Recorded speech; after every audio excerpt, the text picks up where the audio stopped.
let's see, I'm going to share the screen so we can see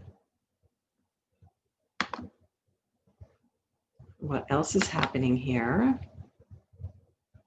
Okay, just 1 second. Okay, there we go.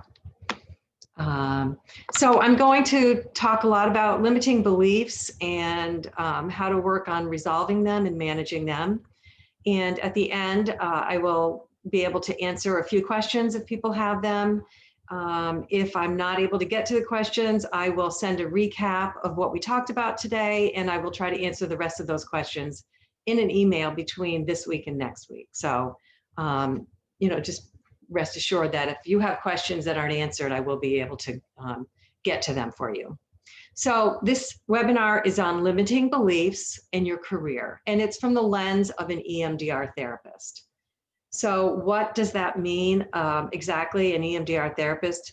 EMDR stands for Eye Movement Desensitization and Reprocessing Therapy. This is a form of therapy that believes that our personality is formed via hundreds and thousands of memories that create a coherent sense of self. Some of these memories can create limiting beliefs.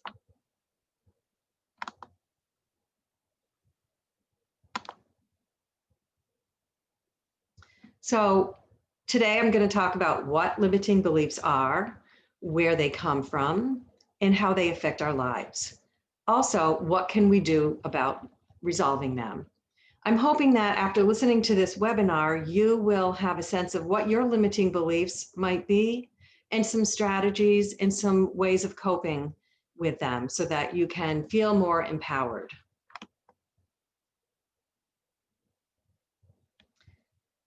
So if you accept a limiting belief, then it will become a truth. This statement, of course, implies that we can create, expand, and contract our view of our potential based on our beliefs. Another interesting quote, "We are all tattooed in our cradles with the beliefs of our tribe. The record may seem superficial, but it is indelible." This is traditionally what people have believed, and there is truth to this, in that all of our experiences are processed in our bodies and can create cellular changes that get passed down through the generations. However, epigenetics has recently discovered that we can ignite or turn off certain genes by our lifestyles, our perspectives, and the choices that we make in our lives. And finally, learning too soon our limitations, we never learn our powers. We come into this world as a blank slate full of possibilities. What we learn from the environment we are raised in shapes our beliefs about our limitations. So what are limiting beliefs? My guess is that most people who are here watching today may have a sense of what limiting beliefs are. But this is the definition. Limiting beliefs are thoughts or opinions that one believes to be absolute truth. They tend to have a negative impact on one's life by stopping them from in terms of moving forward. Beliefs are not inherently bad, though. They can serve as a guidepost for our actions in life in a good way. They become limiting when your inner sense of who you are and what you want for yourself is in conflict with what your beliefs are. So from an EMDR perspective, there's 4 core domains of our beliefs about ourselves, which can translate to limiting beliefs. The first domain is a sense of value or worth. Move this. I don't know if this is blocking anybody's view. So I'm not enough. I'm not worthy of love. I don't matter. This is probably the domain that most people have the most trouble with when they think of themselves in their careers or their personal lives. The next domain is related to a sense of safety. It's not safe to be seen, to be heard, or to have power, for example. These beliefs tend to stem from traumatic experiences that you might have witnessed or been affected by, or that might be part of your family lore from where your family has come from. Like families who have cultures who have a long history of oppression. So the next domain is control or power. Feeling powerless or helpless, for example. Just an example from my life, when I was in 7th grade, I had an experience when I was in science class. I was chatting with a girl who's sitting next to me. I was trying to decide if I was chatting or if I was, doing something like giving her a pen. I didn't think I was doing anything wrong. And before I knew it, I turned and my science teacher was right in front of me. He had these 2-foot-long scissors and he took a big clump of my hair and cut it, tied it in a knot and put it up on the bulletin board. In that moment, I was afraid. I felt powerless. And I think what happened was, on some level, I decided that I wasn't safe speaking in front of people, and I definitely think there was something about not feeling safe speaking in front of men. And I do remember in my career having lots of internal struggles with standing up for myself or stating my opinions about things that were going on.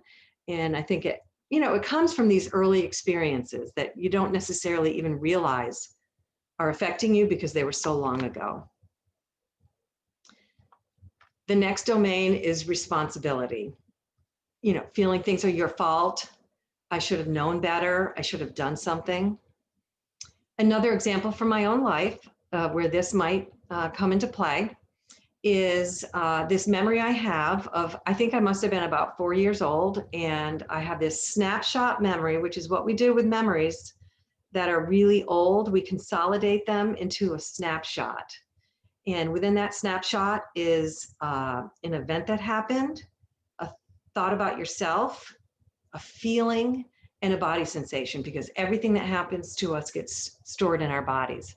So I have the snapshot of standing in front of the front door of my house with my father yelling at me that I had pushed my sister out the door. We had this front door with this kind of new stoop that had just been put in, and she had fallen out. I think she was like 1 or 2.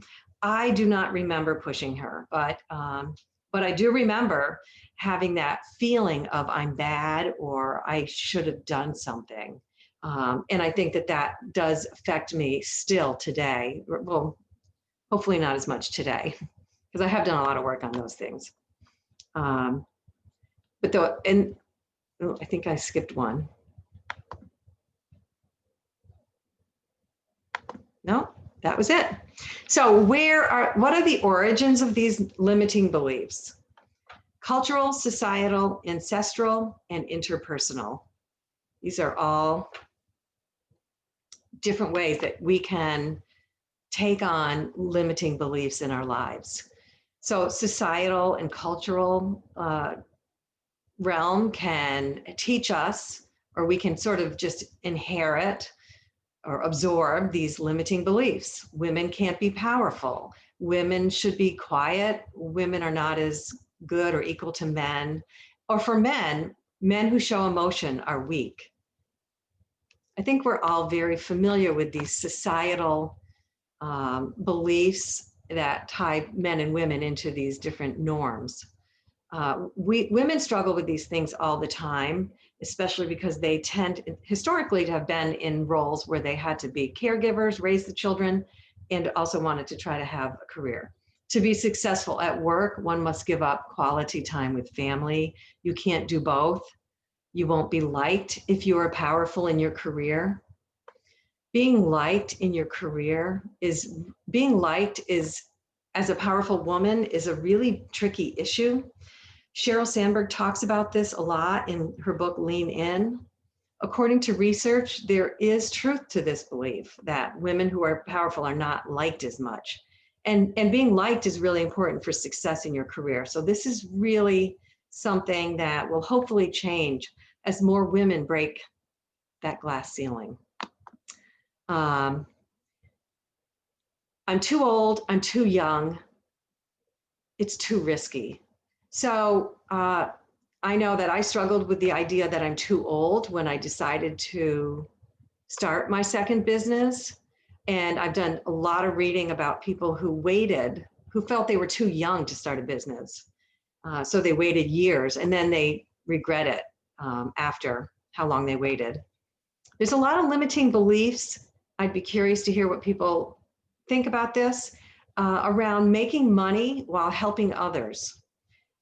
There are cultural and societal beliefs that it's wrong to make money if you're there to help other people.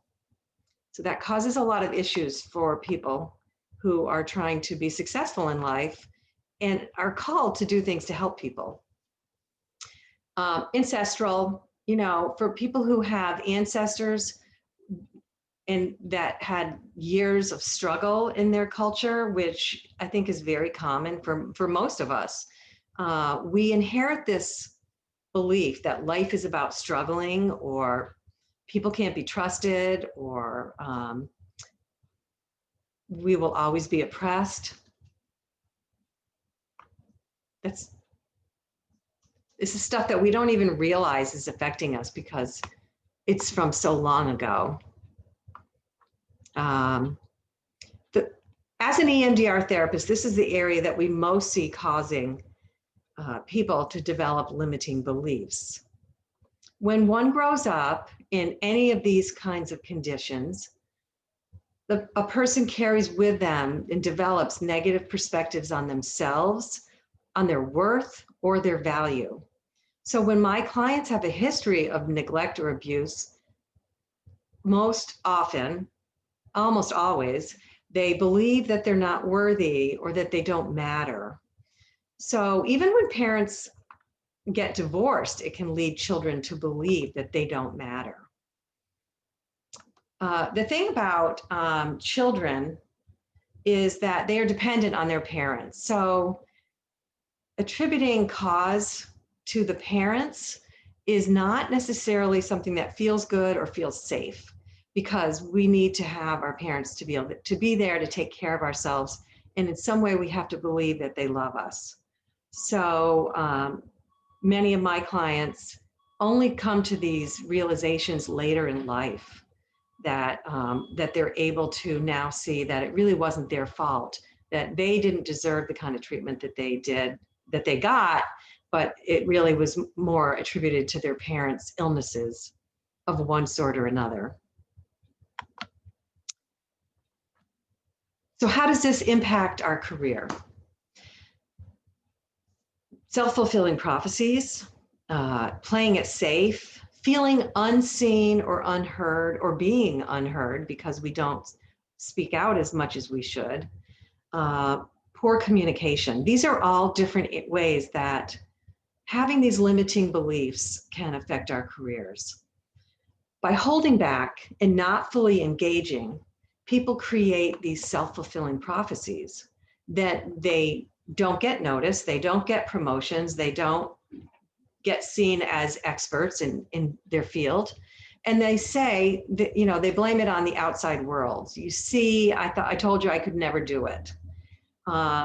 So people sabotage themselves.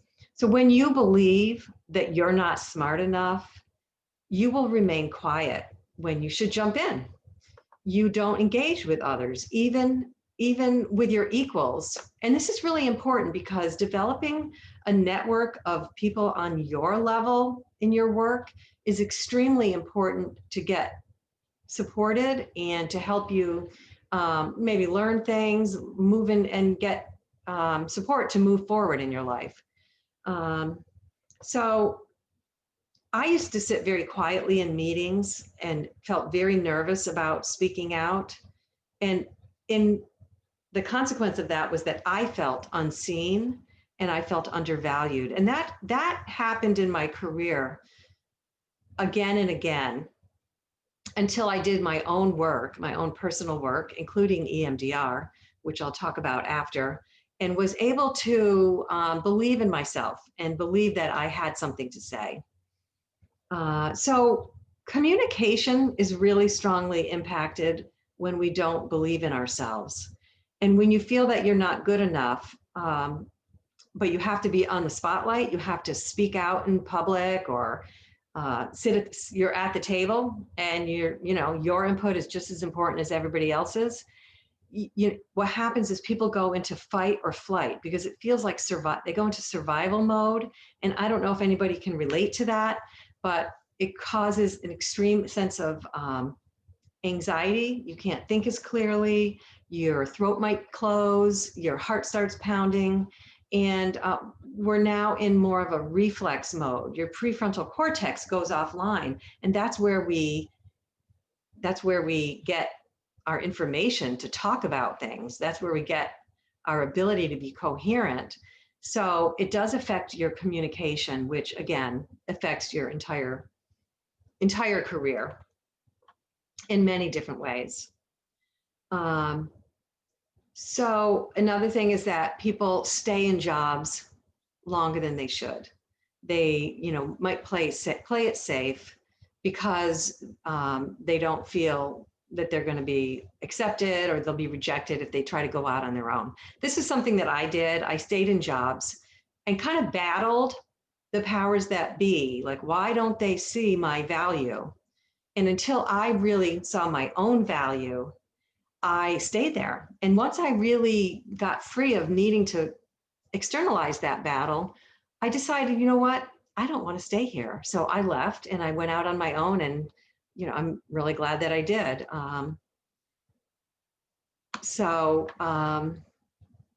Of course, there's an emotional impact. I probably don't even need to say too much about this. It's not a surprise that negative beliefs about ourselves create havoc in our personal lives. We tend to focus on work issues too much, maybe have trouble sleeping, can start to feel depressed and isolated and like a failure. Hopelessness happens because we don't know how this is ever going to change, and we think we're going to have to settle for where we're at in life.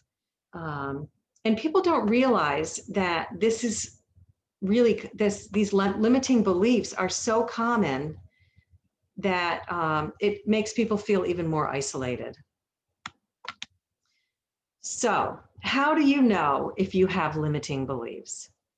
So what I would like to do right now is just to do a short exercise with everybody so that you can get a sense of what your limiting beliefs may be. I'm also going to send a worksheet to everybody who registered for this webinar that will go through this exercise that you can do yourself and just keep and just work on anytime you come up with roadblocks in your careers. So what I'd like everybody to do is we're going to pause, take a nice deep breath.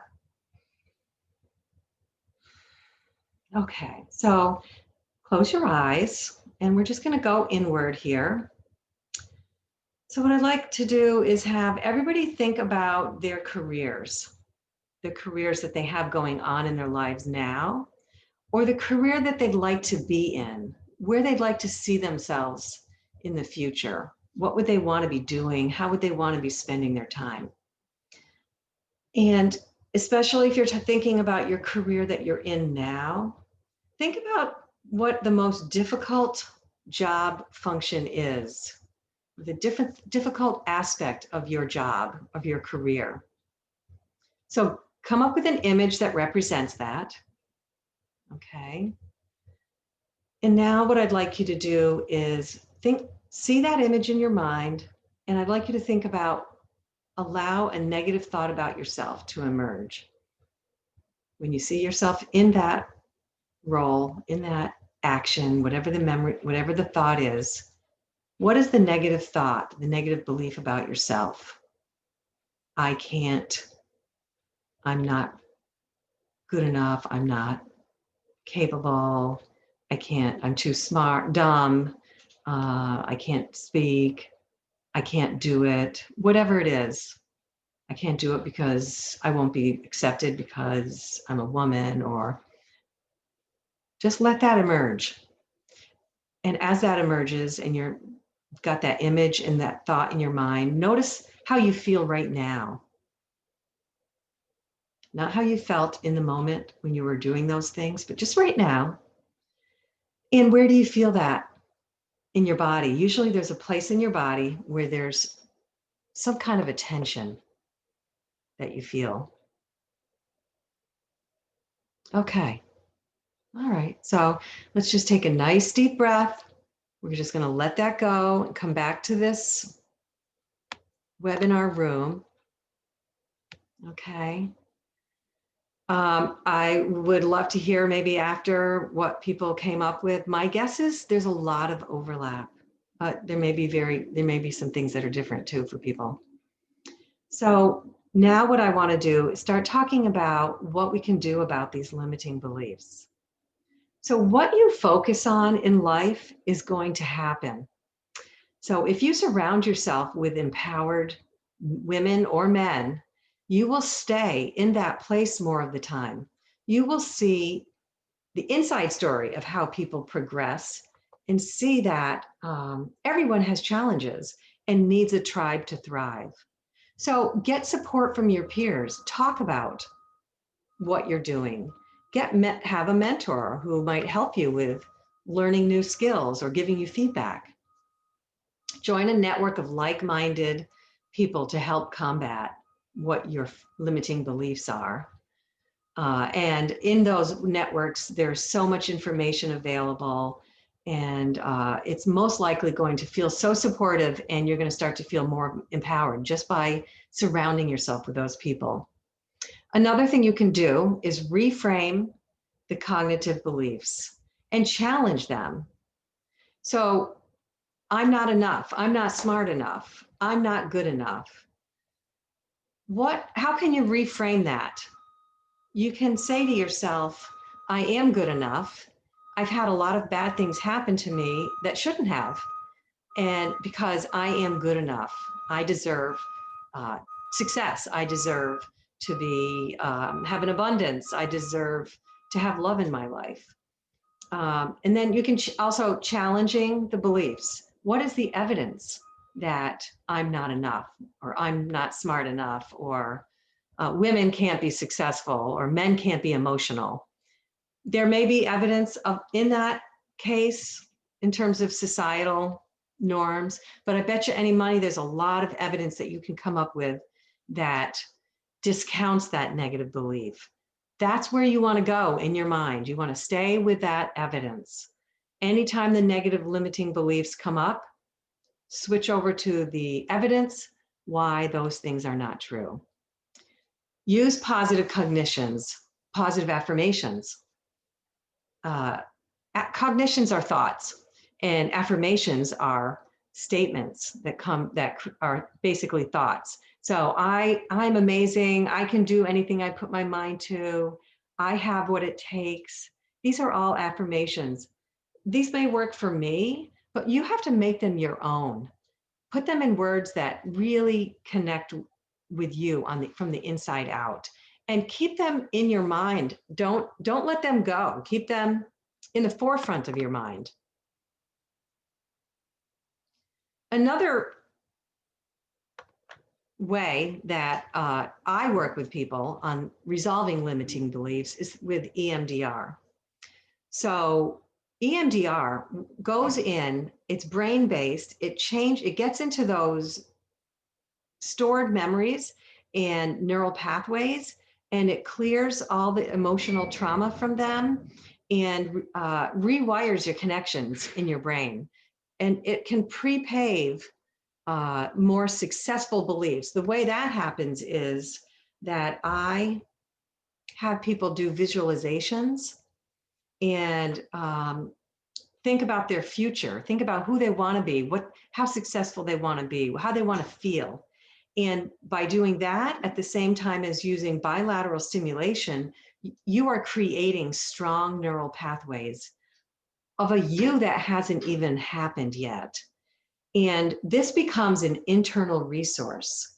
The reason we do this, there's more than one reason, but one of them is because often with my clients, we reach an impasse where they are finding they can see where their limiting beliefs come from, but there's some fear of letting them go because these limiting beliefs have created a feeling of who you are. a sense of who you are. And people become afraid that they're not going to know who they are if they let them go. And they don't really know if they're going to be able to live their life without them. As I said, beliefs are guideposts, and we all need those. So pre-populating who you're going to be helps people to feel more comfortable. It just lifts an obstacle. Thoughts and feelings that don't go along with where you want to go have energy to them. And when we create a clear pathway, that energy just leaves. It just goes. So there's no obstacle anymore. Neurons that fire together, wire together is an old quote from neuroscience that basically what that means is the more you think about something, the more likely is that it's going to happen, because you're creating neural pathways. I think of it as like when you're sledding in the winter and you first go down that hill with the slide, there's no path, and it might be a little, you might go in a lot of different directions, but the more you go down that hill, your sled wants to go in that path. It just naturally gets started. You hardly have to do anything. And that's the way it is. The more you think positively about a positive future, the more it's just going to happen. And the more you surround yourself with people who support that.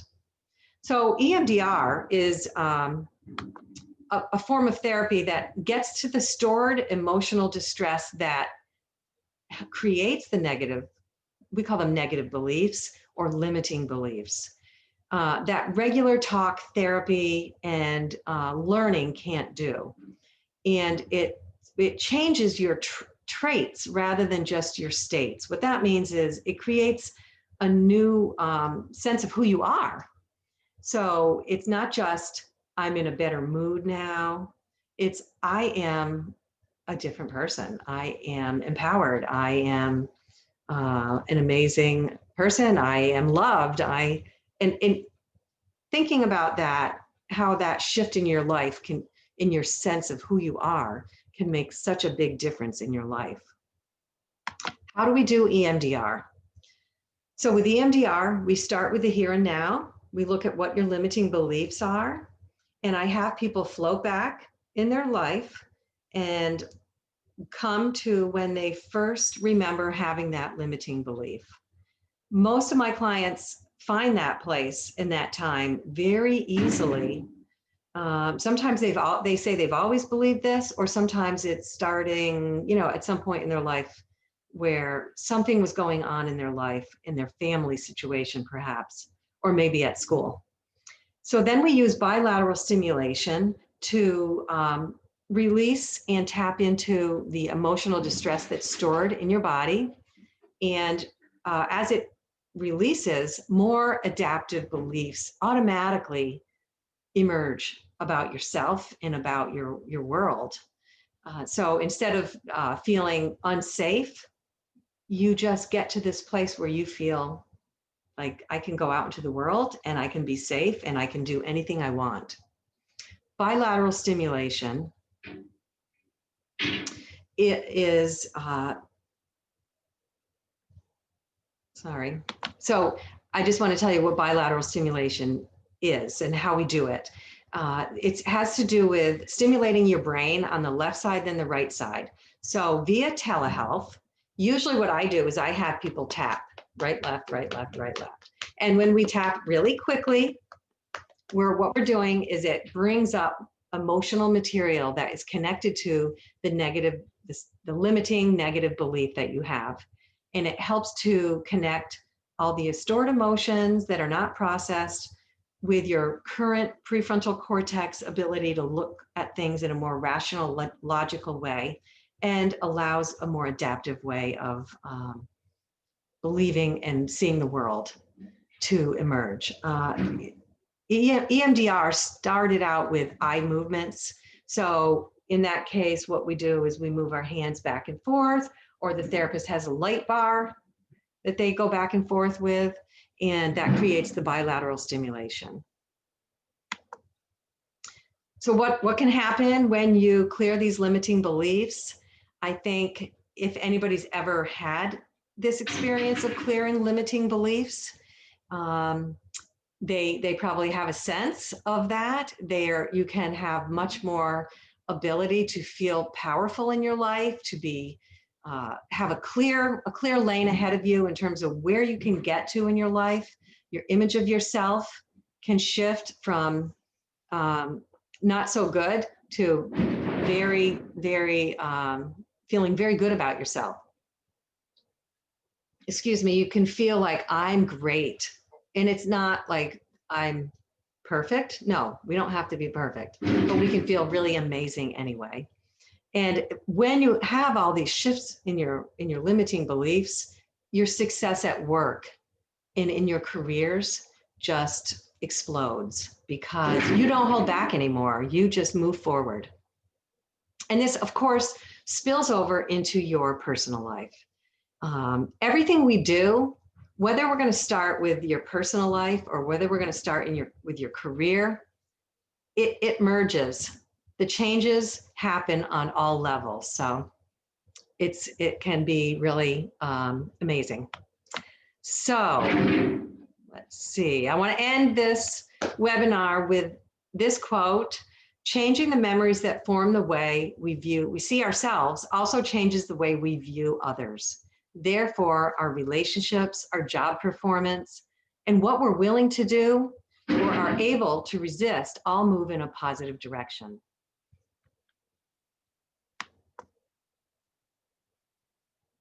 So that's the end of the informational part of the webinar. For anybody who's sticking around, I'm going to answer any questions people have, and come on back next week. The next 3 Mondays, we're going to be talking about imposter syndrome next week, and I will also give some more exercises for people to be able to do to work on some of their own limiting beliefs. So I'm just going to stop this screen share here. So great. So, and let's see, do we have any questions? If anybody has a question, just feel free to type it right into the chat box. How long does it take to start seeing results with EMDR? And how many sessions and over what period of time? Okay, thank you, Erica. I'd be happy to answer that question.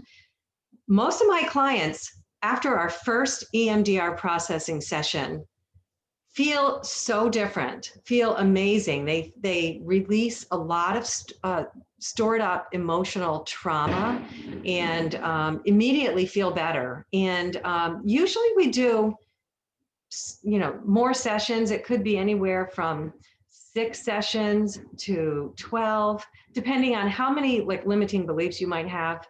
But you start to feel better right away. It's very quick.